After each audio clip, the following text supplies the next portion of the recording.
এই রেসিপিটা কারা কারা খেয়েছো বা পছন্দ করো আমি জানি না, তবে পার্সোনালি আমার ভীষণ ভালো লাগে। আসসালামু আলাইকুম everyone, welcome to Mampi's kitchen.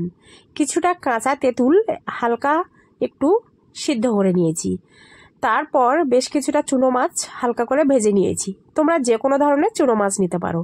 তারপর সিদ্ধ করে রাখা তেঁতুলের মধ্যে কিছুটা পানি দিয়ে ভালো করে চটকিয়ে এগুলো আলাদা করে নিয়েছি। তারপর আরও কিছুটা সেই তেঁতুলের মধ্যে পানি দিয়ে আবারও চটকে তুলে নিয়েছি। তারপর একটা কড়াইয়ের মধ্যে অল্প একটু তেল দিয়ে সরিষা, তেজপাতা, শুকনো লঙ্কা ফোড়ন দিয়ে সেই তেঁতুলের পানিটা দিয়ে দিলাম।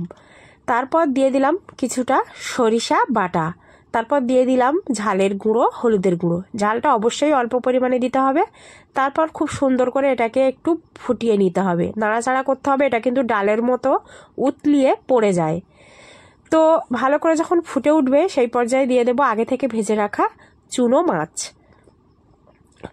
তো ভালো করে টকবক করে ফুটিয়ে নিয়ে পছন্দ মতো ঝোল রেখেই ঝোল করে নিলেই তৈরি আমাদের চুনো মাছের তেঁতুলের টক।